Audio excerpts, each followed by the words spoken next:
significance of Hanukkah, ancient and modern. Every year I'm asked the same question: why do we, as Talmudim of Yeshua, celebrate Hanukkah? The answer is simple. It is a constant reminder of the rededication of the Second Temple of Yerushalayim, following the desecration by a Seleucid, the king Antiochus IV, the Epiphanes, which occurred in 167 BCE. It is also a reminder of how Yahweh prevailed over the mighty foreign army and returned peace and order into his land. This year, it has become particularly important that we reflect on the significance of Hanukkah, following the horrific massacre that occurred last Sunday evening at Bondi Beach, Sydney. Despicable as it was, it served as another reminder of the age in which we now live. Anti-Semitism, the attitude of the modern world, is very similar to that which led to the massacre carried out by the Seleucids in 167 BCE.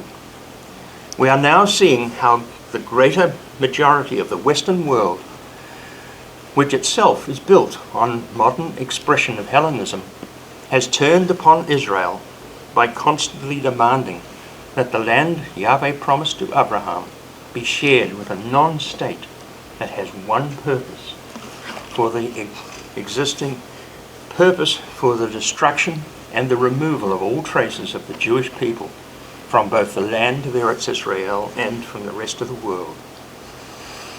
To understand why Antiochus Epiphanes went on such a devastating rampage, we need to step back in history another 166 years to the time of Alexander the Great, when he conquered Israel in 333 BCE.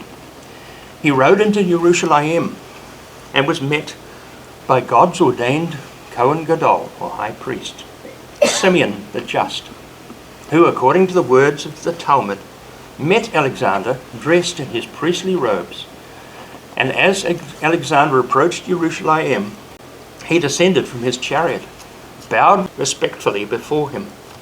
When asked by his generals, why did you greet the Kohen Gadol in such a courteous manner, Alexander shared that he had previously had a dream, and that he saw a high priest arrayed in his garments, who predicted that he, Alexander, would be victorious throughout the Middle East.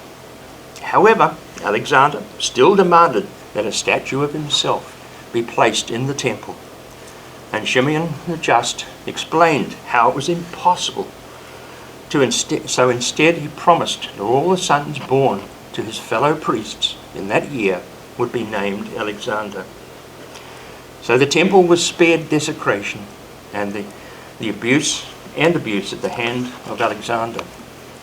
Alexander the Great went further eastward and overthrew Darius III, the last king of the Persian Empire. The conquest of Persia meant that Eretz-Yisra'el became a vassal of the Greek Empire. That was the first time in history that Eretz-Yisra'el had ever been impacted upon by a Western or Japhetic culture.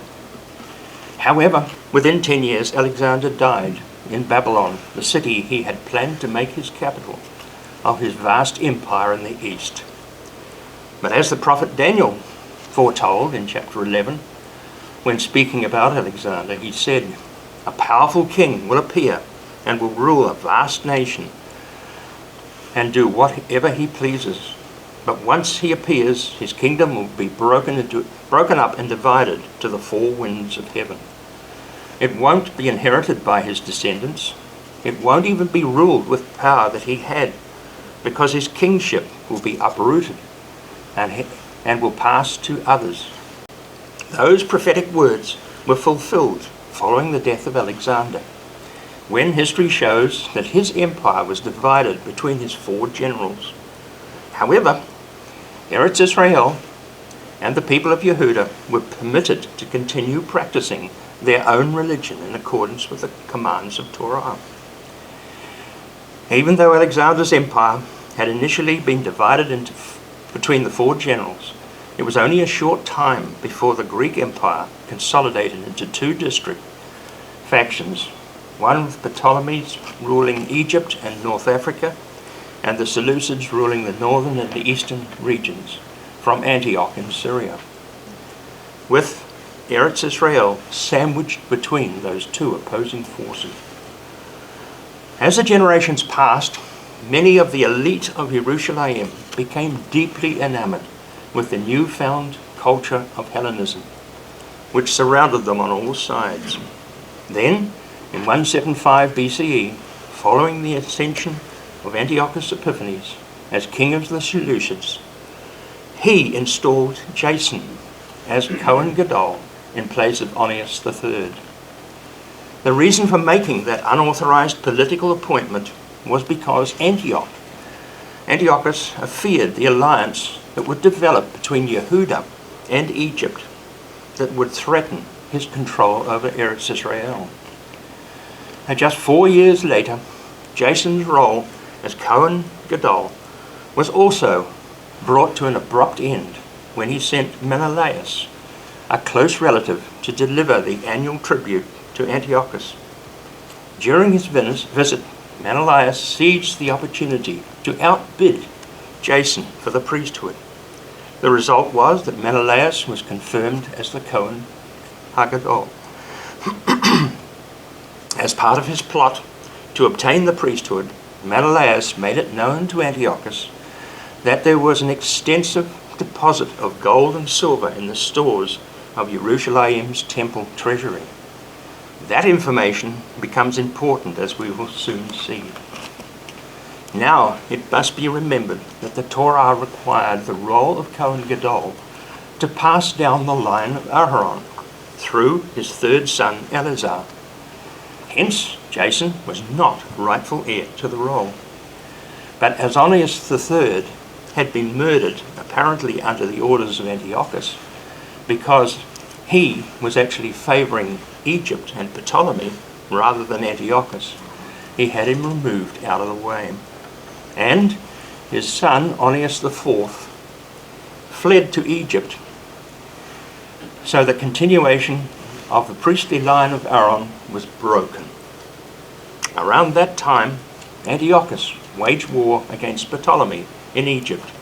However, because of the intervention of Rome in support of Egypt, Antiochus was forced to turn homeward with his army in total disarray, and having received no payment for their services, they were totally disgruntled.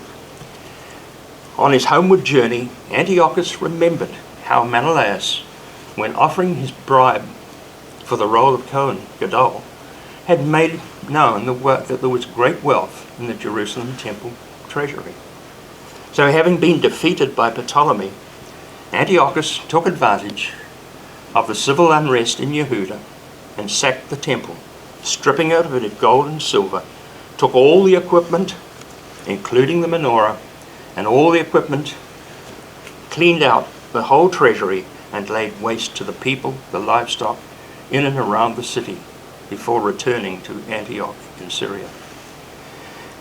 His desecration of the temple in Yerushalayim occurred on the 25th day of the 9th month of the year 167 BCE.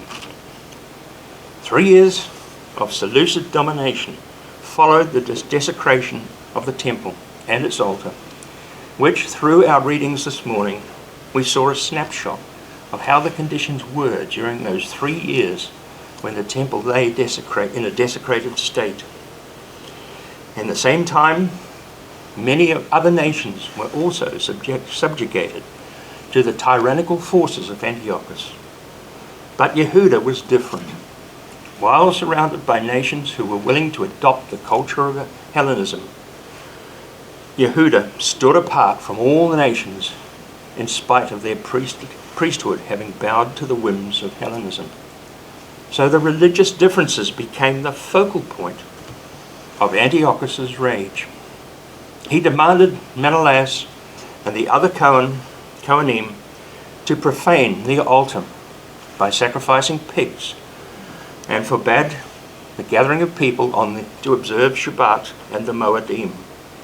He also ordered that any Hebrew mother who had circumcised her son on the 8th day was to be killed and her baby hung around her neck.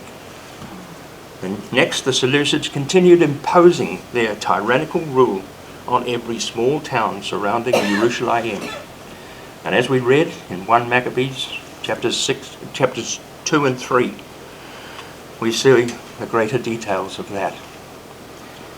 Having formed an army, Mattiyahu and his sons and their friends went through Yehudah, hunting down and attacking the Seleucid army. Together they stood as resistant fighters against the mighty Seleucid Empire. They tore down the altars that had been profaned with pagan offerings and circumcised all the boys who'd been found that had remained uncircumcised during that period of oppression. After 3 intense years of battle, they gained victory and entered Yerushalayim in triumph, ready to re-establish their traditional forms of worship. Yahweh, their God, had handed the mighty Seleucid army over into the hands of Y'hudah Maccabee and his small army of faithful followers. The war had been won, not by might nor by power, but by the Spirit of God. So Yehudah and his small army then assembled together, went up to Mount Zion, the Temple Mount, and there found the temple abandoned completely, profaned, the gates burnt down, the courtyards overgrown like a forest of weeds. The doors of the priest rooms had been torn off. So in their sorrow, they tore their clothes, cried loudly, threw ashes on their heads, and fell prostrate on the ground. When the signal was given, the shofars were sounded, and everyone cried out to Yahweh in joy. Y'hudah Maccabee chose men who were qualified for the role of Cohen to offer sacrifices in accordance with the Torah, and his 5th brother, Yotan, was installed as Cohen Gadol. They then purged the temple and discussed what should be done with the altar of burnt offering, which had been desecrated. It was decided to tear it down so that there would be no monument to the profanity that had taken place. They tore down the altar and piled its stones in a suitable place off the Temple Mount, where they were kept until a prophet could appear who would decide what to do with them. They then took new cut stones as the Torah of Moshe had required and built their new altar. They repaired the temple inside and out and dedicated its courtyards. They made new utensils for worship, including a new menorah, an altar for incense, a table for showbread, and they placed the loaves on the table, hung the curtains, and completed all necessary work. They burned incense on the altar, lit the lamp, and the new 9-branch menorah, which we now call the Hanukkah, was lighted. Once again, there was light in the temple of Yahweh. Then on the 25th day of the 9th month, in the year 164, which was the anniversary of the day that Seleucids actually desecrated the altar, they sacrificed offerings on the new altar in accordance with the Torah of Moshe. The new altar was dedicated with songs and instruments.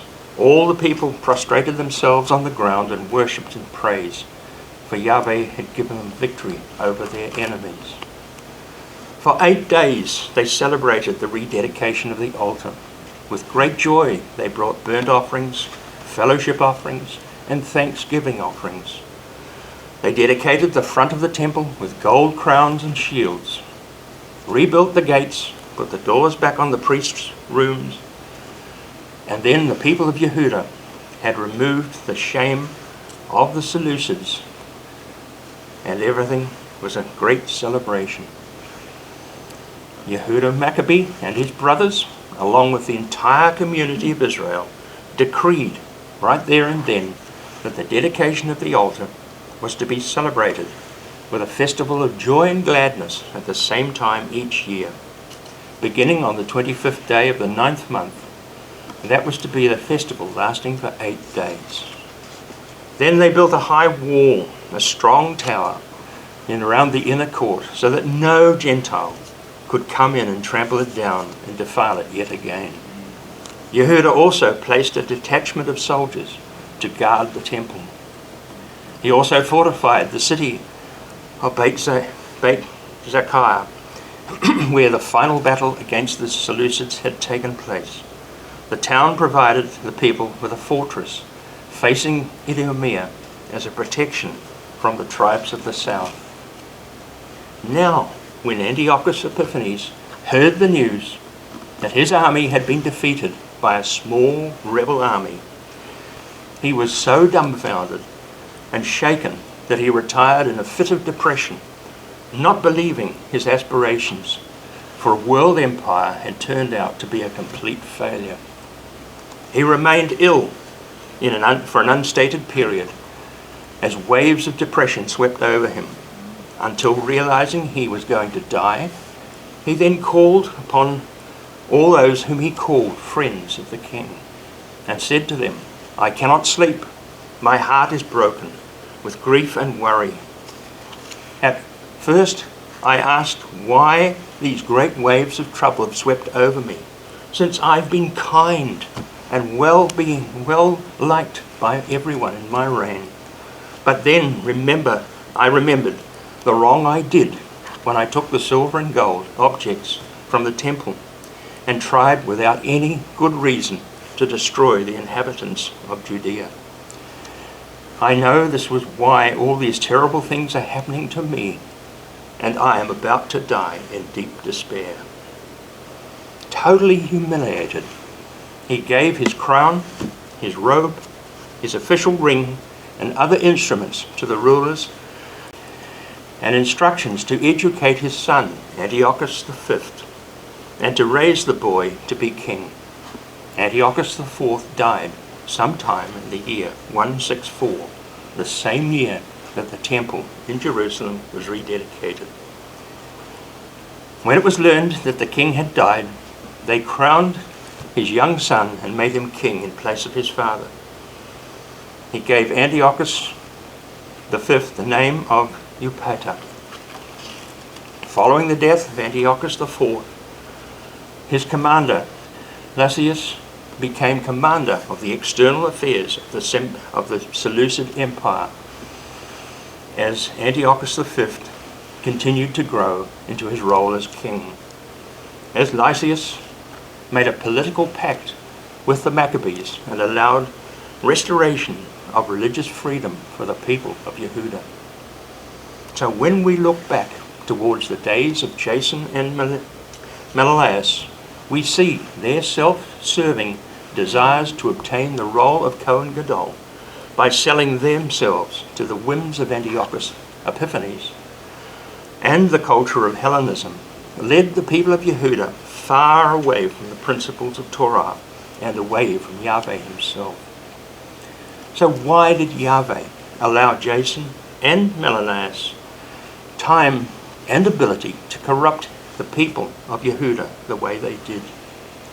Why did Yahweh allow the Seleucid armies to desecrate the temple and force his people into worship and allegiance to a pagan empire?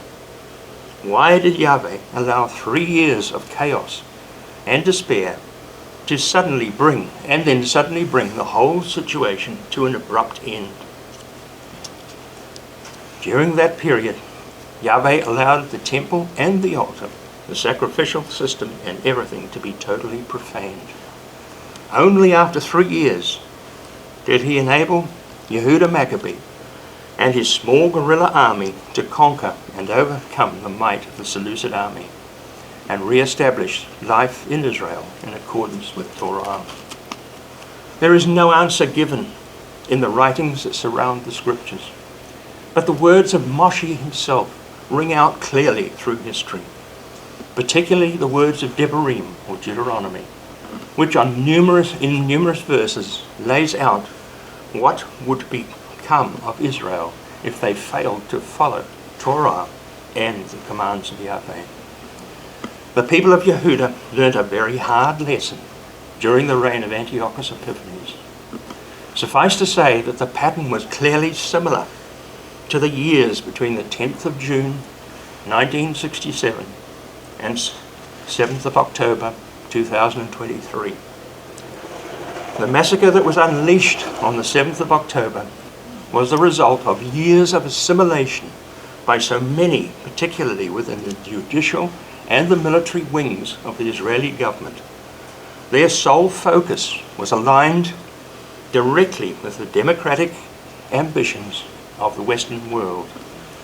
The constant cry from the state of Israel has been, "We are the only democracy in the Middle East."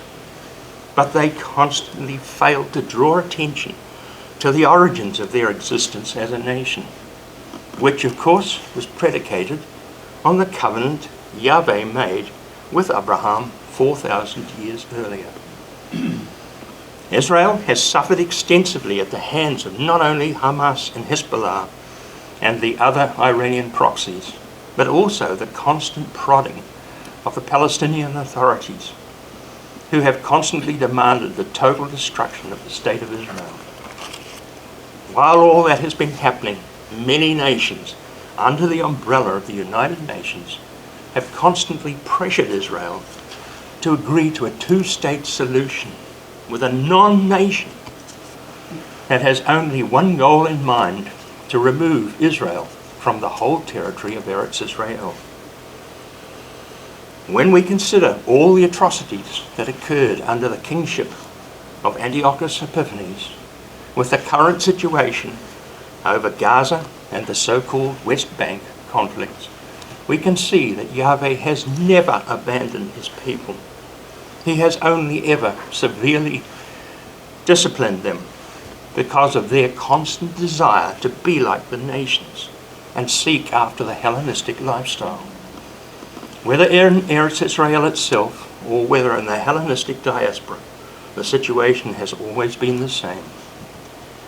While Yahweh has protected his chosen people, we, by contrast, see that each of the 7 great empires who had a direct domination over Israel at various times in history all arose to become superpowers in status and then fell back away to either be completely destroyed by Yahweh himself or at the hands of another empire. So let's look at those 7 for a moment. Egypt, it failed to respond to Yahweh's words through Moshe saying, "Let my people go." It ended up that Pharaoh and his army were destroyed in the Red Sea. Assyria, who took the 10 tribes of Israel into exile, tried also to take Y'hudah, with the result that Yahweh killed 185,000 of Ashur's troops in one night.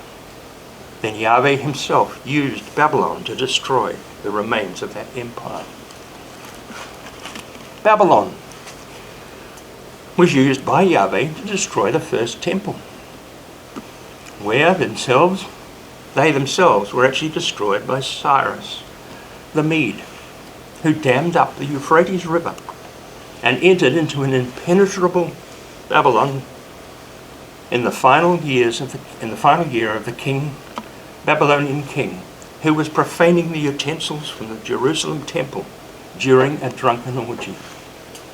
Moving on to Persia. Under the kingship of Darius IV, he tried to expand his empire westward, causing much tyranny in the known world, even after his predecessor had tried to destroy every Jew in the kingdom through the actions that now are memorialized through Purim.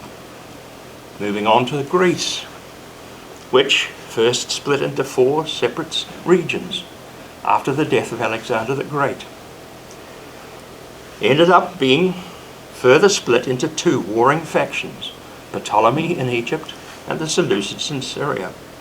Both were finally conquered by Rome. What about Rome?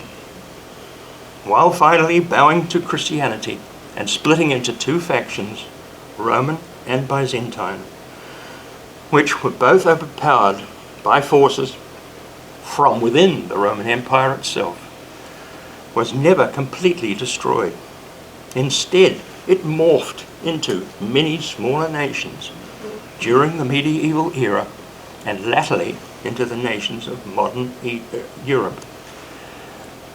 In the latter centuries, two modern superpowers emerged, the USA and Russia, both of which still are an expression of the old Rome and Byzantine empires. What about the Ottomans, who, for approximately 400 years, dominated much of the Middle East? Finally, at the onset of World War I, and coupled with the Arab Revolt, the Ottoman Empire was also destroyed by the Allied forces.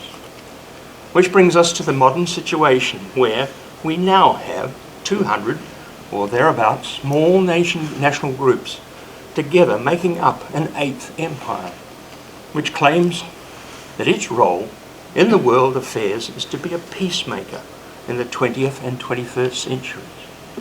But the League of Nations, and latterly the United Nations, has finally turned itself strongly against Israel. So we see that in spite of the tyranny and bloodshed that each of those 7 nations had inflicted on Israel, it is Israel who is the only one that has survived through it all. Even though all 7 empires have been reduced to weak reflections of their former superpower status, they still cannot recognize the fact that Yahweh, the God of Israel, has stood by his people under all circumstances. While all those empires have tried to either overpower or bring about the total destruction of Israel, it has only ever been Yahweh who has disciplined Israel. He has diminished all the other nations and will finally destroy them completely. Each and every nation of the world today needs to wake up and realize that it is only a matter of time before not only the Eighth Empire, the United Nations, but also her members, all her members, who stand strongly against Israel, will not be diminished again, but finally and ultimately destroyed. So in conclusion, the celebration of Hanukkah each year, and particularly this year, is again a reminder of how Yahweh has delivered his people, just as he did from the Seleucids in 164 BCE. Hanukkah can also serve as a constant reminder to all nations that they need to measure carefully how they express themselves towards modern Israel and the Jewish people in all parts of the world.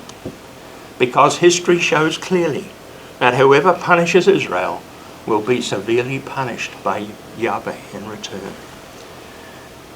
All nations and people groups need to take cognizance of the words of Revelation, and more particularly other parts of the Scriptures, because the promised return of Yeshua will bring an end to the constant violence that is being directed towards his people Israel, not just in this generation, but for eternity. That is why we, as Talmudim of Yeshua, celebrate Hanukkah each and every year as we wait for the promised return. And through Hanukkah, we will be able to give a defense as to why we remain Torah Observant Believers in Yeshua. Shabbat Shalom.